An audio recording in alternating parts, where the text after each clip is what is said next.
Hello students, आज का topic है हमारा मेंडलीव्स पीरियोडिक टेबल। इसे हम डिटेल में करेंगे, तो चलिए स्टार्ट करते हैं। सबसे पहले मेंडलीव्स पीरियोडिक टेबल ये किसने डिस्कवर किया? नेम से ही सजेस्ट कर रहा है, ये डिस्कवर किया डिमिट्री इवानोविच मेंडलीव ने। इनका पूरा नाम था डिमिट्री इवानोविच मेंडलीव ने। अब ये पीरियोडिक टेबल किस चीज पर बेस्ड था? तो ये बेस्ड था increasing order of atomic mass. Mendeleev ने ये टेबल बनाया था increasing order of atomic mass, और इसीलिए डिमिट्री मेंडलीव को कहा जाता है फादर ऑफ पीरियोडिक टेबल। कभी भी आपके पास क्वेश्चन आए कि फादर ऑफ पीरियोडिक टेबल कौन है, तो वो है डिमिट्री मेंडलीव। अगर हम मॉडर्न पीरियोडिक टेबल की बात करें तो it was discovered by Henry मोजले। हेनरी मोजले ने मॉडर्न पीरियोडिक टेबल बनाया था। और अगर हम पीरियोडिक टेबल की ही बात करें तो वो है Dmitry Mendeleev, right.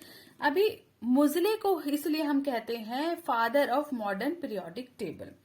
Periodic table जो मोजले ने बनाई थी वो किस बेसिस पर थी? वो थी base increasing order of atomic number.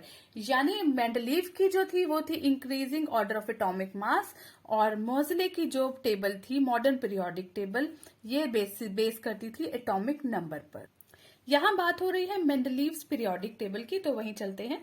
जो मेंडलीव का पीरियोडिक टेबल था उसमें जो ये वर्टिकल कॉलम थे उन्हें कहा जाता था ग्रुप्स, और जो हॉरिजॉन्टल रोज थी उनको कहा जाता था पीरियड्स। यानी कि वर्टिकल लंबे जो कॉलम्स थे उनको कहा जाता था ग्रुप्स, एंड हॉरिजॉन्टल जो थे उनको कहा जाता था पीरियड्स, राइट। अब मेंडलीव ने क्या कंसीडर किया? उन्होंने जो ये टेबल था पीरियोडिक टेबल वो बनाया था एटॉमिक मास, जो बहुत ही बड़ी फंडामेंटल प्रॉपर्टी है एलिमेंट्स के। और ये किन एलिमेंट्स के ऊपर था? 63 एलिमेंट्स उस टाइम पर नोन थे, और उन्हीं का के अकॉर्डिंग इंक्रीजिंग ऑर्डर पर उन्होंने ये पीरियोडिक टेबल बनाया। और ये कहा जाता है कि एलिमेंट्स की क्लासिफिकेशन ये बहुत इंपॉर्टेंट स्टेप था इस तरह की पीरियोडिक टेबल को बनाना। अब हम मेंडलीव्स पीरियोडिक टेबल को थोड़ा सा डिटेल में करेंगे। तो उस टाइम क्या था, 63 एलिमेंट्स ही ऐसे थे जो नोन थे, बट फिर भी मेंडलीव ने कुछ प्लेसेस वेकेंट कर दिए, यानी कुछ गैप छोड़ दिए अपने पीरियोडिक टेबल में उन एलिमेंट्स के लिए जिनको बाद में डिस्कवर किया जाना था, राइट। तो जब उन्होंने पीरियोडिक टेबल बनाई एलिमेंट्स की, तो उन्होंने एक एलिमेंट को अका एल्यूमिनियम नाम दिया। कौन था वो? जस्ट बिलो द एल्यूमिनियम, यानी कि एल्यूमिनियम के नीचे वाला जो एलिमेंट था उन्होंने उसको नाम दिया अका एल्यूमिनियम। इसे अका एल्यूमिनियम नाम क्यों दिया गया? क्योंकि ये जो एलिमेंट था इसमें एल्यूमिनियम की भी प्रॉपर्टीज थी और एक अननोन एलिमेंट की भी थी।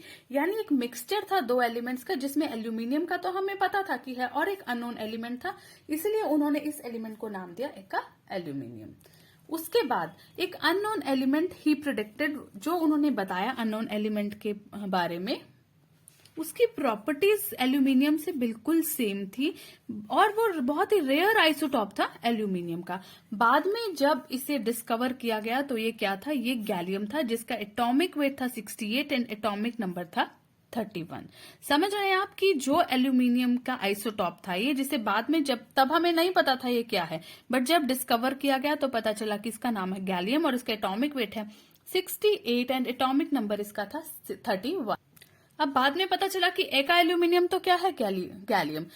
अब एक और था उन्होंने जो डिस्कवर किया एलिमेंट, उसका नाम रखा एका सिलिकॉन, ठीक है। बट बाद में पता चला इसका क्या नाम था, जब डिस्कवरी हुई जर्मेनियम इसका नाम था, जिसको उस टाइम पे एका एल्यूमिनियम कहा जाता था, और लेटर ऑन इसको डिस्कवर कर दिया गया कि ये जर्मेनियम का एटॉमिक नंबर था 32 एंड एटॉमिक वेट था 72, यानी 68 के बाद सीधा 72, राइट। अब कुछ इंपॉर्टेंट पॉइंट्स ऐसे थे जो हमें ध्यान रखने वाले हैं, which we have to keep in our mind. Mendeleev's periodic table में हाइड्रोजन एलिमेंट जो है उनको कोई भी फिक्स्ड प्लेस नहीं दी गई थी। क्यों नहीं दी गई थी? क्योंकि as per Mendeleev's periodic law वो क्या स्टेट करता था कि the properties of the elements are the periodic function of their atomic mass. पर यहाँ पे इसका एटॉमिक मास क्या था? ओनली 1, क्योंकि हाइड्रोजन का 1 इलेक्ट्रॉन ही होता है आउटर मोस्ट शेल में। तो इसीलिए इसको उन्होंने कहाँ रखा? एस ग्रुप, यानी कि एल्कलाई मेटल्स के ग्रुप में रखा, ग्रुप 1 में रखा। अब 1 इलेक्ट्रॉन के अकॉर्डिंग इसे रखा गया ग्रुप 1 में, यानी कि एल्कलाई मेटल्स के साथ। बट अगर इसकी प्रॉपर्टीज को देखा गया तो it behave like a halogen. ये ग्रुप 17 में रखे हैलोजन की तरह बिहेव कर रहा था, जो एक इलेक्ट्रॉन गेन करके हीलियम की कॉन्फ़िगरेशन तक पहुंच रहा था। बट हीलियम क्या है? नोबल गैस है। अब यहाँ इतनी कंफ्यूजन होने के बाद इसकी प्रॉपर्टीज अलग और ऑर्बिटल जो शेल है उसके इलेक्ट्रॉन्स अलग अलग होने की वजह से हाइड्रोजन को एक फिक्स्ड प्लेस नहीं दिया गया था मेंडलीव्स पीरियोडिक लॉ में। तो ये बहुत ही इंपॉर्टेंट बात है जो आपको याद करनी पड़ेगी। तो इसी के साथ मिलते हैं हम नेक्स्ट सेशन में। Thank you.